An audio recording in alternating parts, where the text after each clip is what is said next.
Terima kasih tim Praise and Worship. Sudah diberkati Tuhan?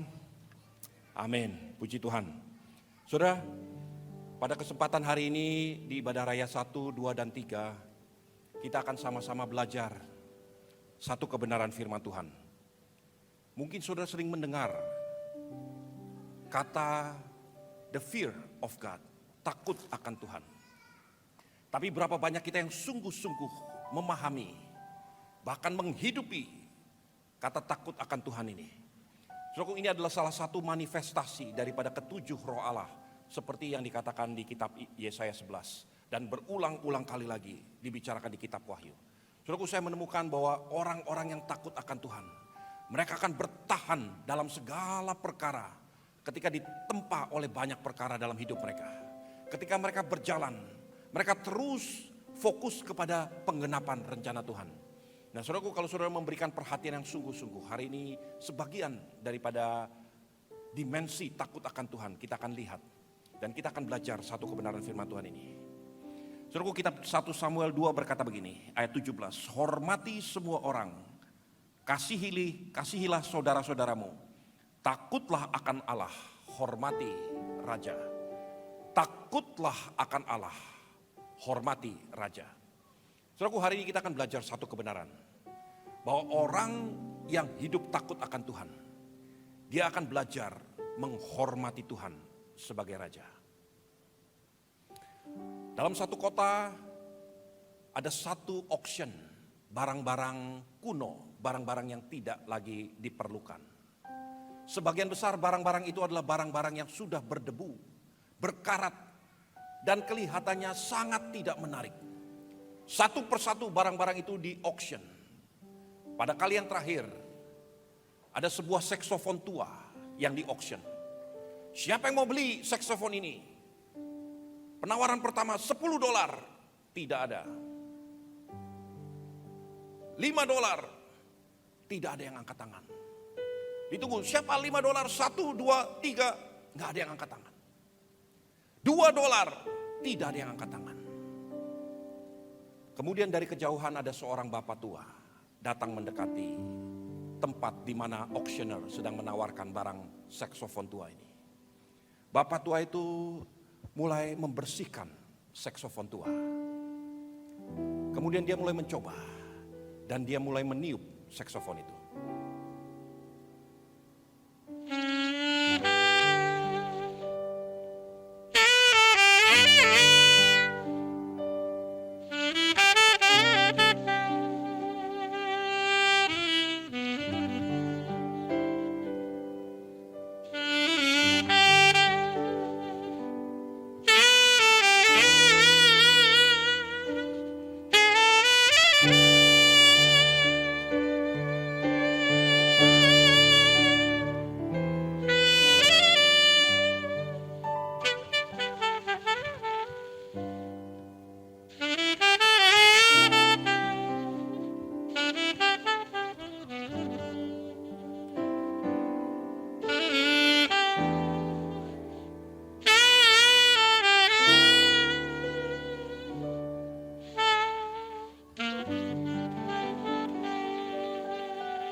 Saudara? Amin. Saudara, sebuah barang benda yang tidak bernyawa, harganya bukan hanya ditentukan daripada bagaimana bentuknya. Kemudian auctioneer mulai mengangkat saksofon tua ini. Dia katakan, siapa yang mau menawar saksofon ini? Harga 50.000. Beberapa orang mengangkat tangan. Lalu mulai diangkat, harganya dinaikkan $75.000. 5 orang angkat tangan, 100.000, 1 orang mengangkat tangan. Ada seorang yang bertanya, saya nggak mengerti. Saksofon yang sama, tadi ditawarkan dengan harga $2, nggak ada satupun bidder yang berani membelinya. Sekarang harga itu dijual dengan harga $100.000. Apa yang membedakan dari beberapa menit yang lalu sampai sekarang? Yang membedakan bukan saksofon itu sendiri. Yang membedakan adalah di tangan siapa saksofon itu dinyanyikan. Saudaraku, saya ingin sampaikan, bagi barang-barang tidak bernyawa, Di tangan siapa barang itu berada, nilainya akan berbeda. Tapi bagi manusia seperti saudara dan siapa, di tangan siapa saudara menempatkan hidupmu, nilaimu akan berbeda. Petrus berkata dalam masa tuanya, hormati Tuhan, takutlah akan Tuhan, hormati Raja. Nah, hari ini saya ingin berbicara supaya saudara betul-betul memahami. Kalau saudara belajar menempatkan Tuhan dalam posisi yang benar, bukan hanya sekedar menganggap Dia sebagai Tuhan, tetapi ketika saudara belajar untuk menghormati Dia sebagai Tuhan, saya percaya nilaimu akan berbeda.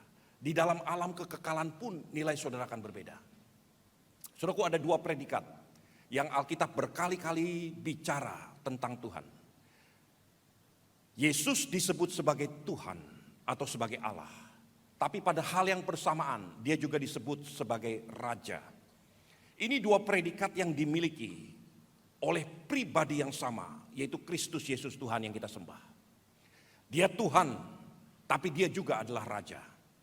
Apa artinya? Apa perbedaan daripada keduanya? Banyak anak-anak Tuhan menerima Dia hanya sampai sebagai Tuhan, which is okay, which is good. Tapi hari ini saya ingin ajak saudara untuk masuk satu dimensi lebih dalam lagi, untuk saudara belajar menghormati Dia sebagai Raja. Sebagai Tuhan, Dia disebut sebagai omnipresent, Allah yang maha hadir. Dia juga disebut sebagai omniscient, Allah yang maha tahu. Dia juga disebut sebagai omnipotent, Allah yang maha mampu melakukan segala-galanya. Itulah Tuhan, itulah dimensi daripada Allah. Saudaraku, saya ingin sampaikan satu perkara. Saudara tidak perlu jadi anak Tuhan, saudara tidak perlu kenal Kristus sekalipun, tetapi keilahian Dia akan tetap sama, tidak akan berubah. Dia tetap Tuhan, walau saudara akui atau tidak akui, Dia tetap Tuhan. Pada waktunya ketika Tuhan yang berdaulat itu menentukan sesuatu harus terjadi, sekalipun saudara tidak kenal Tuhan, saudara akan mengalami itu. Ketika Tuhan berfirman atau beracara bahwa ini waktunya satu orang itu harus berakhir masa hidupnya, saudara mau pakai cara sebagaimana cara pun, saudara mau kenal atau tidak kenal Tuhan sekalipun, waktumu akan berakhir. Karena Dia adalah Allah yang omnipotent, Allah yang maha kuasa. Dia menentukan, Dia berdaulat, Dia tidak dibatasi oleh kehendak saudara dan kehendak saya. Namun sebagai Raja, nah ini yang penting, ada batasan-batasan. Saya ingin ajak saudara untuk memperhatikan satu kebenaran firman Tuhan ini. Kita mengenal Raja Inggris, sekarang tadinya anak daripada Ratu Elizabeth, King Charles III, Raja Charles ketiga. Dia adalah raja atas seluruh Inggris Raya, bahkan atas seluruh Commonwealth Nation. Seluruh negara-negara yang bergabung di dalam Commonwealth Nation seperti New Zealand, Kanada, Australia dan sebagainya. Mereka menganggap King Charles adalah raja mereka. Raja itu berdaulat di dalam wilayah teritorinya. Seorang yang berkebangsaan Inggris, katakanlah dia tinggal di Cambridge, dia tunduk dan taat kepada hukum-hukum dan kedaulatan King Charles pada saat dia berada di dalam teritori daripada kerajaan Inggris. Tetapi pada suatu ketika dia memilih untuk melepaskan kewarganegaranya, melepaskan paspor Britannya, dan dia pergi ke tempat lain, katakanlah ke Amerika atau ke China, maka pada waktu itu sekalipun King Charles masih tetap raja, dia tidak lagi mempunyai kedaulatan terhadap orang ini. Karena dia sedang berada di wilayah yang berbeda. Atau ketika orang itu sekalipun belum melepaskan paspornya, ketika dia berbuat sesuatu di luar wilayah teritori daripada Inggris Raya, maka kedaulatan Raja Charles III tidak lagi berpengaruh dalam hidupnya. Semua ditentukan oleh yang namanya jurisdiction. Raja hanya berdaulat di dalam jurisdiksinya, di luar jurisdiksinya tidak pernah dia lagi berdaulat. Saudaraku, saya ingin ajak saudara untuk melihat satu kebenaran firman Tuhan, apa yang ditulis. Ini salah satu ayat sangat saya gemari tentang arti daripada takut akan Tuhan. Coba lihat, Yeremia 5 ayat yang ke-22. Yeremia 5 ayat yang ke-22, Tuhan berkata kepada Israel, dan Tuhan menghardik umatnya dengan satu bahasa kiasan yang sangat clear, berkata begini, masakan kamu tidak takut kepadaku? Demikianlah firman Tuhan, kamu tidak gemetar terhadap aku, Bukankah aku yang membuat pantai pasir sebagai pembatas bagi laut, sebagai perhinggaan tetap yang tidak dapat dilampauinya. Biarpun ia bergelora, ia tidak sanggup. Biarpun gelombang-gelombangnya ribut, mereka tidak dapat melampauinya. Saudaraku, satu terjemahan yang paling sederhana tentang takut akan Tuhan. Orang yang takut akan Tuhan adalah orang yang mampu melihat batas-batas perhinggaan kekal. Orang-orang itu menjaga dirinya, menjaga hidupnya untuk tidak pernah melampaui batas-batas perhinggaan kekal yang ada, yang Tuhan sudah tetapkan. Tuhan menghardik bangsa Israel. Tuhan katakan, hai Israel, tidakkah engkau takut kepadaku? Tidakkah engkau gentar terhadap aku? Lihat laut, sekalipun gemuruhnya, gelombangnya bergelora sedemikian rupa, namun mereka tidak akan pernah melanggar batas-batas perhinggaan kekal, yaitu batas-batas pantai. Kenapa tidak akan melanggar? Kalau mereka sampai melanggar, kerusakan total terjadi. Itu yang disebut tsunami. Saudaraku, saya ingin sampaikan, kenapa banyak anak-anak Tuhan tidak bisa melihat batas-batas perhinggaan dalam hidupnya? Sebab kedaulatan raja hanya terbatas di batas-batas perhinggaan. Kenapa Tuhan sampai berbicara seperti ini kepada Yeremia? Sebab Tuhan mau mengajar umatnya supaya tidak pernah meninggalkan batas-batas perhinggaan kekal ini. Ketika kita keluar dari batas-batas perhinggaan yang Tuhan sudah tetapkan, maka kedaulatan Tuhan tidak lagi berpengaruh sebagai raja dalam hidupmu. Itulah yang namanya orang-orang yang tidak takut akan Tuhan. Nah, saudaraku, hari ini saya ingin ajak saudara untuk belajar merenungkan kebenaran firman Tuhan ini. Saudaraku, saya ingin ajak saudara untuk melihat satu kebenaran firman Tuhan. Di dalam Alkitab, kalau nanti saudara pulang, saudara baca yang namanya kitab Hakim-Hakim. Ada beberapa kali di dalam kitab Hakim-Hakim, Tuhan berbicara kepada umatnya. Dan berkali-kali Tuhan katakan, coba ini salah satu contohnya, Hakim-Hakim 17 ayat yang ke-6. Hakim-Hakim 17 ayat yang ke-6, demikian firman Tuhan.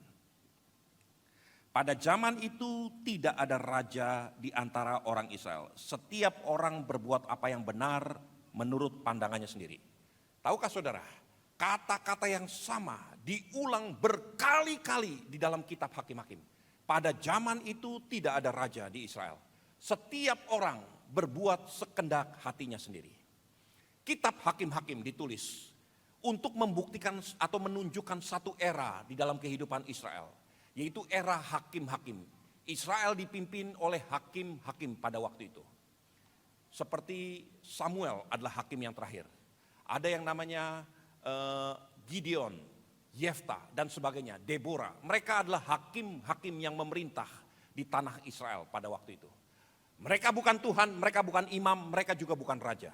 Mereka adalah hakim-hakim yang menentukan, mengadili umat Tuhan. Dan Alkitab berkali-kali di dalam kitab Hakim-Hakim berkata, pada zaman itu tidak ada raja di Israel. Apa akibatnya tidak ada raja? Semua orang berbuat sekehendak hatinya sendiri. Saudaraku, saya ingin sampaikan, ini satu cermin, satu feedback, satu aplikasi. Kalau saudara mau tahu bahwa dalam hidupmu ada atau tidak ada raja, sederhana. Kalau engkau berbuat sekehendak hatimu sendiri, melakukan apapun sekehendak hatimu sendiri, itu pasti tidak ada raja dalam hidupmu. Bahkan Tuhan pun bukan raja dalam hidupmu. Orang-orang yang menghormati raja, orang-orang yang memiliki raja di dalam hidupnya, mereka teratur hidupnya. Mereka bisa dikendalikan. Kalau orang-orang yang tidak bisa dikendalikan, tidak bisa diajar, tidak bisa dibimbing, tidak bisa dituntun hidupnya, itu satu bukti pasti bahwa tidak ada raja dalam hidup mereka. Di kitab Hakim-Hakim, warna ini begitu kentalnya dan berulang-ulang kali dinyatakan. Pada zaman itu tidak ada raja, pada zaman itu tidak ada raja. Dan semua orang berbuat sekehendak hatinya. Kitab Hakim-Hakim 17 memulai dengan pernyataan ini. Saudara lihat kemudian Hakim-Hakim 18, lihat ayat yang pertama. Pada zaman itu tidak ada raja di antara orang Israel. Dan pada zaman itu suku Dan sedang mencari milik pusaka untuk menetap. Sebab sampai hari itu mereka belum juga menetap bagian milik pusaka di tengah-tengah suku Israel. Ada salah satu suku di Israel namanya suku Dan. Suku Dan belum memiliki wilayah teritori pada waktu itu. Dan Alkitab mempertegas pada zaman itu tidak ada raja. Dan ketika suku Dan sedang mencari tempat untuk bernaung, mencari tempat untuk berlindung, maka pada waktu itu apa yang mereka lakukan? Mereka mulai membangun ilah-ilah. Mereka mulai membangun patung-patung sebelum mereka mencari tempat teritori. Mereka membangun Tuhan bagi mereka sendiri. Kemudian mereka menemukan satu orang bernama Mika dari suku Efraim. Mereka ambil Mika dan dijadikan imam bagi suku Dan. Imam melayani Tuhan, Tuhannya adalah patung. Mereka harus mempersiapkan ini, mempersiapkan itu dan sebagainya. Maka semua terjadi, dilakukan atas nama Tuhan. Mereka bahkan menyebut Tuhan dengan sebutan Yahweh. Tapi mereka menunjuk Tuhan kepada patung-patung buatan tangan mereka. Pada zaman itu tidak ada Tuhan. Mereka melakukan sekehendak hatinya sendiri. Pelecehan di dalam tempat ibadah mulai terjadi. Kemudian hakim-hakim berlanjut di dalam Hakim-Hakim 19. Kalau sudah mundur satu pasal lagi, ayat yang pertama. Terjadilah pada zaman itu ketika tidak ada raja di Israel, bahwa di balik pegunungan Efraim ada seorang Lewi tinggal sebagai pendatang. Ia mengambil seorang gundik dari Bethlehem, Yehuda, dan seterusnya dan seterusnya. Saudara akan melihat ada satu perkara terjadi. Ada seorang dari suku Lewi yang tinggal mengambil istri, mengambil gundik dari suku Bethlehem Yehuda. Pada waktu itu dia pergi melayani ke satu tempat. Pada waktu pulangnya dia takut singgah di wilayah-wilayah orang-orang Filistin, orang-orang Kanaan. Dia berpikir walaupun hari telah sore, telah menjelang senja, tapi dia akan meneruskan perjalanannya sampai dia tiba dan bernaung di wilayah Israel. Saudara tahu apa yang terjadi? Sampailah mereka di satu wilayah Israel.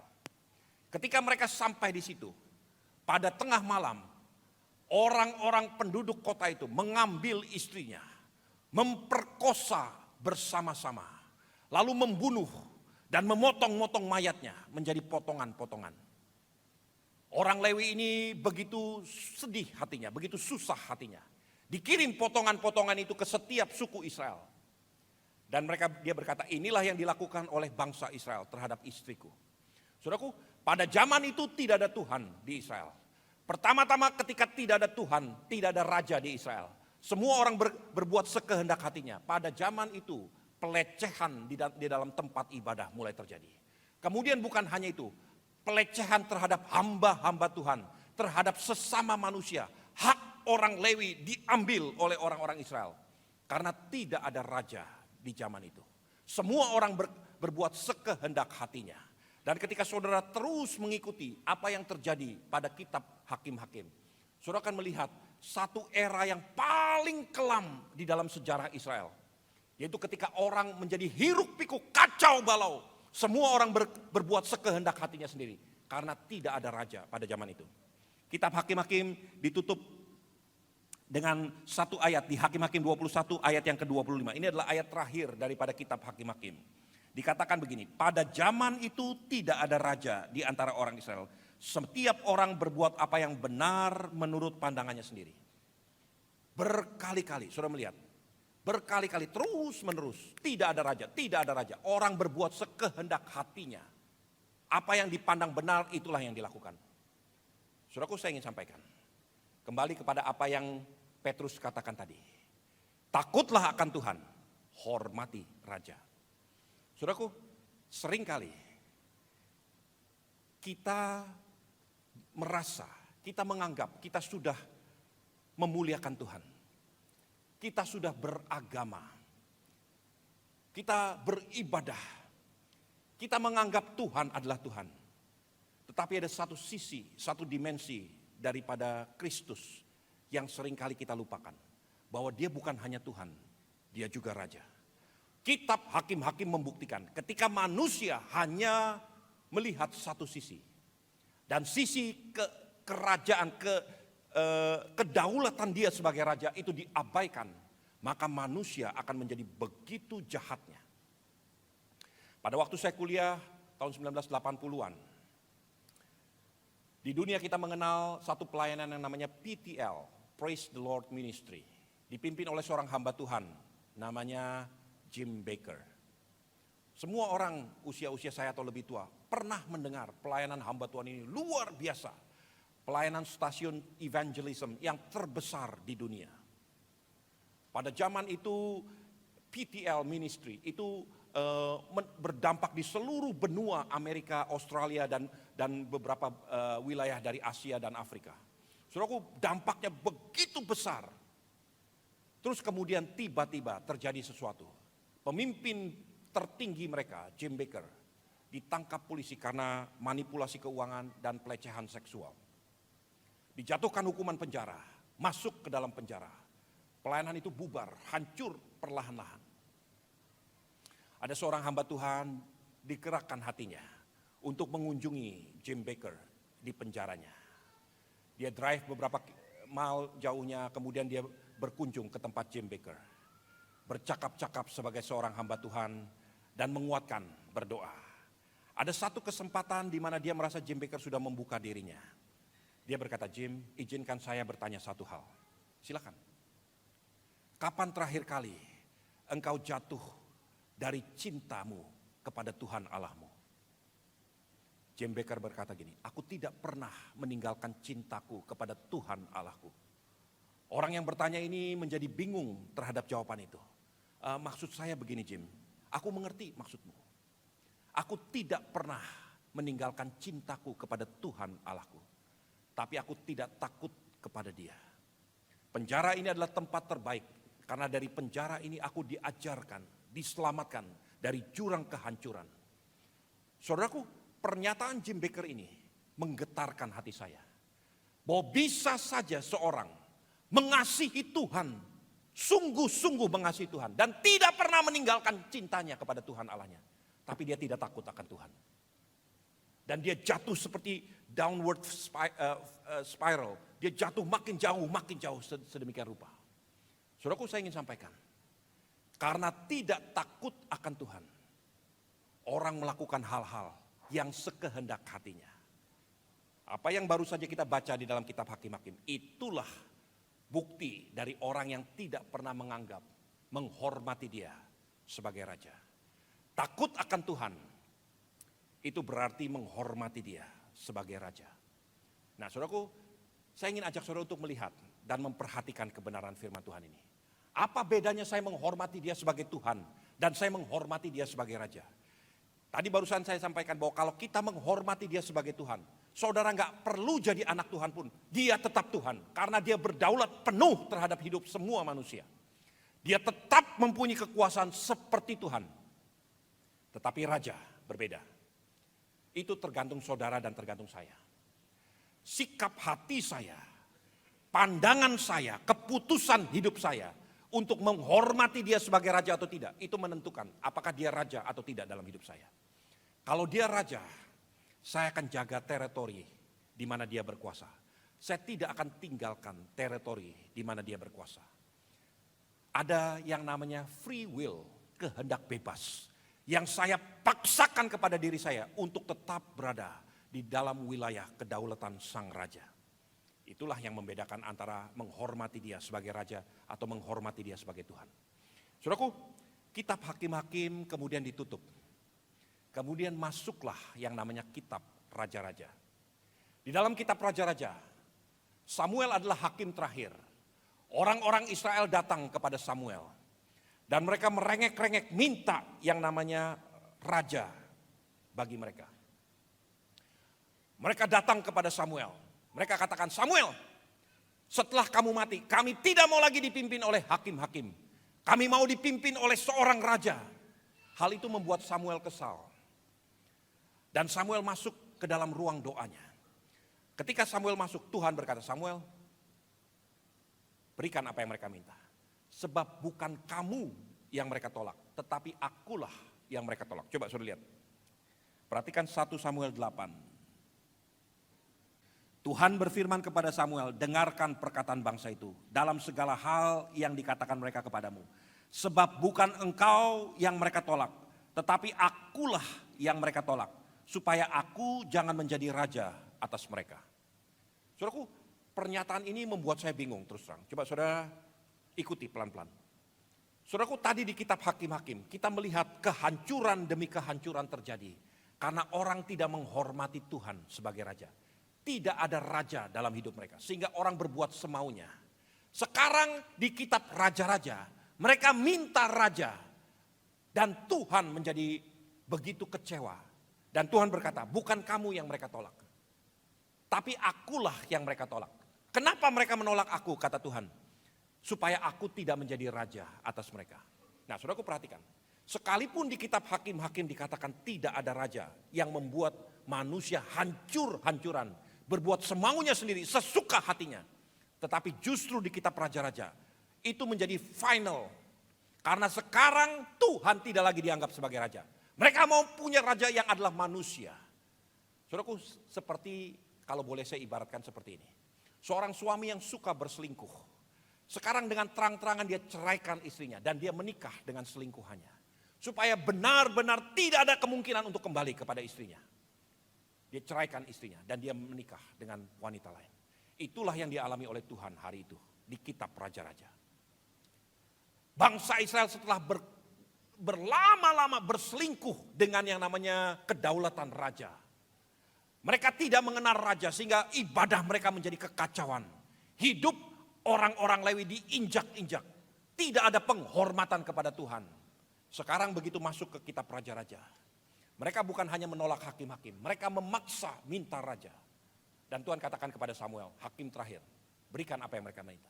Mereka bukan menolak engkau, mereka menolak aku. Supaya aku tidak pernah menjadi raja bagi mereka. Saudara bisa mengerti sikap atau perasaan hatinya Tuhan pada waktu itu.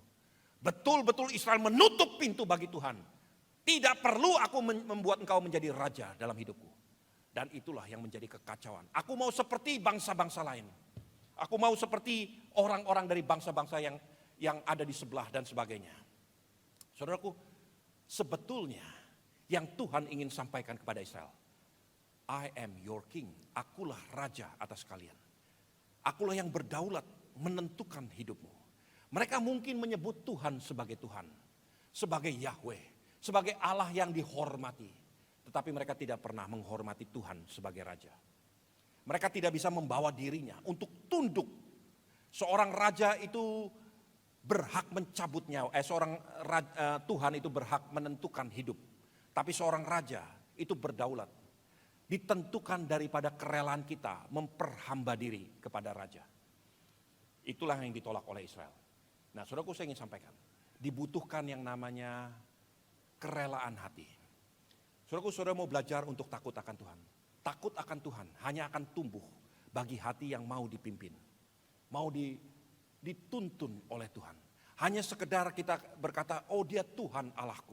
Aku menyembah dia, aku beribadah kepada dia. Kitab Hakim-Hakim membuktikan bahwa sekalipun mereka beribadah kepada Tuhan.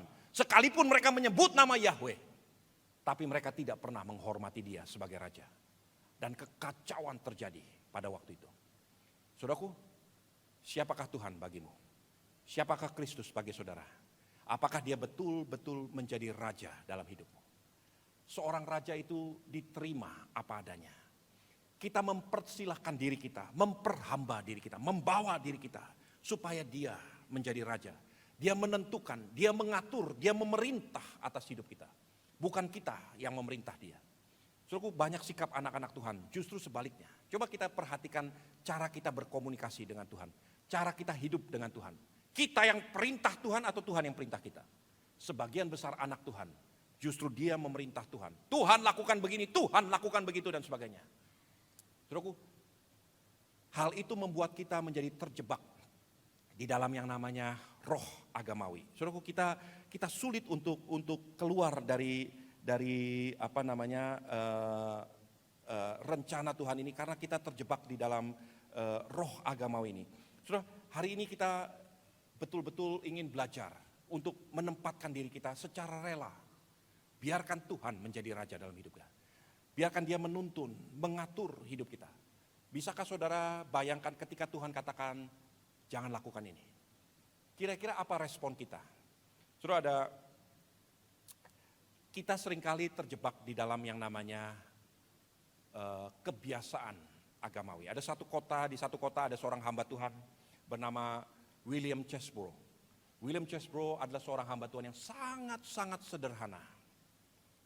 tidak punya terlalu banyak. Sangat sedikit. Satu kali menjelang Thanksgiving. Thanksgiving adalah hari raya besar setelah Christmas yang dirayakan di Amerika. Mereka sangat menghormati hari raya Thanksgiving ini. Keluarga berkumpul di meja makan dan ada satu kebiasaan, mereka makan yang namanya turkey, ayam kalkun. Dipanggang dan itu menjadi makanan Thanksgiving buat mereka satu keluarga. Dengan penuh pengucapan syukur kepada Tuhan. William Chesbrough melihat bahwa dirinya sangat-sangat terbatas. Dia memimpin pada Thanksgiving, biasanya itu adalah Thanksgiving weekend. Hari Kamis sampai hari Minggu setelah itu. Pada hari Minggu sebelumnya, dia memimpin satu ibadah seperti hari ini. Kamis yang akan datang adalah Thanksgiving. Setelah dia selesai memimpin ibadah, dia turun dari mimbar, dia berpikir, Kamis nanti Thanksgiving. Tidak ada turkey yang dia bisa siapkan bagi istri dan anak-anaknya. Dia pikir, saya punya satu jas ini. Cuma satu-satunya jas yang saya pakai dari minggu ke minggu untuk memimpin ibadah di rumah Tuhan. Saya nggak perlu lagi pakai sampai 2 minggu lagi. Karena minggu depan adalah Thanksgiving. Baru minggu berikutnya akan ada yang namanya ibadah berikutnya, saya perlu jas untuk memimpin ibadah. Dia berpikir, lebih baik saya gadaikan jas saya. Supaya saya bisa beli turkey, ayam kalkun. Dan mungkin bisa dimakan oleh satu keluarga. Nanti setelah Thanksgiving saya pikirkan bagaimana caranya untuk beli jas bekas lagi. Gitu ya. Dia pergi ke tukang loak, dia gadaikan jasnya. Dengan uang yang tidak seberapa, dia beli turkey. Yang paling kecil, besarnya hampir seperti ayam, lebih besar sedikit. Karena dia paling murah, dia cari yang paling murah. Jadi dia beli turkey yang sudah dipotong, sudah dikuliti, sudah dicabut bulunya, siap untuk dihidangkan.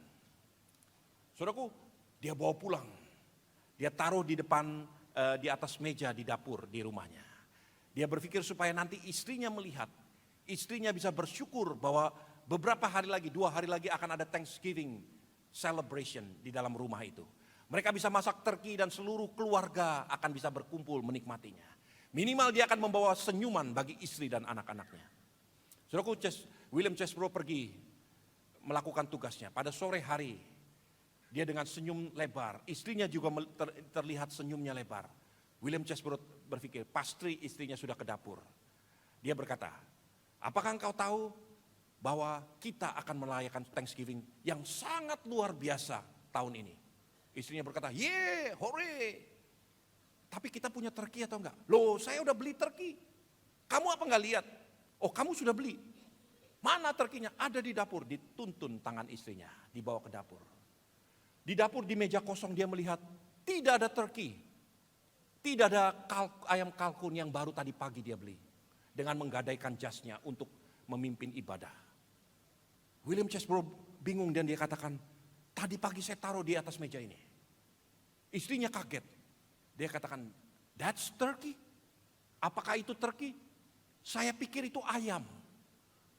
Saya potong-potong. Saya masak untuk makanan anak-anak kita. Hari ini, sebagian sudah dimakan. Mereka bersyukur tadi siang. Ada sisa sedikit buat kita makan nanti sore. Kalau saudara sebagai William Chesbrough, kira-kira apa respon saudara? William Chesbrough berkata gini, istriku, aku gadaikan jasku untuk beli turkey ini. Supaya kita bisa celebrate Thanksgiving this weekend. Tapi that's okay. Kita celebrate Thanksgiving even without turkey. Sekalipun tanpa turkey. Istrinya sampai melelehkan air mata. Dia katakan, William, kamu itu terbuat dari apa? Masa kamu gak marah kepada saya? Masa kamu gak tersinggung dengan apa yang saya lakukan? Kenapa saya gak diomel-omelin minimal? Ditanya, kenapa kamu lakukan begini? Kenapa kamu gak tanya dulu dan sebagainya? Saudaraku, pada waktu saya mendengar kisah ini, saya malu kepada diri saya sendiri. Sebab seringkali saya berbeda dengan William Chesbrough. Ketika sesuatu yang benar menurut pandangan saya terjadi, respon saya adalah marah duluan, kecewa duluan, maki-maki duluan. Tapi bukan seperti itu William Chesbrough. Dia pegang tangan istrinya, that's okay. we celebrate. With or without turkey, we will give thanks this year. Kita akan mengucap syukur tahun ini. Dengan atau tanpa ayam kalkun sekalipun. Saudaraku, sejak hari itu istrinya mengenal siapa William Chesbrough. Dia adalah orang yang tidak terikat dengan agamawi. Pengucapan syukur bukan dipengaruhi dengan apa yang ada di atas meja. Bukan dipengaruhi ada atau tidak adanya turkey di atas meja. Bukan dipengaruhi dengan apa yang kita pakai, apa yang kita gunakan. Tapi pengucapan syukur itu adalah apa yang ada di dalam dasar hati kita. Ada waktunya Tuhan akan tabrakan saudara kepada satu perkara, kepada satu peristiwa. Untuk melihat apa isi hatimu. Ketika itu terjadi, maka apa yang keluar dari mulutmu, itulah yang ada dalam isi hatimu. Betapa bobroknya banyak anak-anak Tuhan, termasuk saya. Ketika Tuhan perlihatkan, that's it. Karena engkau tidak menganggap aku sebagai raja. William Chesbrough membuktikan bahwa kalau betul dia adalah raja dalam hidupku. Kalau atas kehendak Tuhan, bukan atas kemauan saya sendiri. Segala sesuatu hilang dari saya akan tetap bisa bersyukur. Bisakah saudara bersyukur ketika sesuatu yang tidak pernah saudara bayangkan. Tidak pernah saudara harapkan. Sesuatu yang saudara anggap harusnya saya benar. Harusnya saya diuntungkan. Saya dimerdekakan. Tetapi itu tidak terjadi. Apa respon kita? Kalau Tuhan adalah raja bagi hidupmu, engkau akan tetap tunduk kepada kedaulatan raja. Ada banyak kesempatan anak-anak Tuhan menolak kedaulatan raja. Karena dia menganggap saya lebih tahu dari Tuhan. Saya lebih benar dari Tuhan. Saya lebih mengerti dari Tuhan. Saya bisa mengatur hidup saya sendiri. Sulit untuk kita menyerahkan Tuhan sebagai Allah yang berdaulat. Sebagai raja dalam hidup kita. Itulah sebabnya gereja sulit untuk belajar takut akan Tuhan. Gereja Tuhan, hari ini dengar firman Tuhan. Takutlah akan Tuhan. Hormati raja. Kalau saudara mau menghormati dia, tunduklah kepada kedaulatan apa yang Tuhan lakukan dalam hidupmu.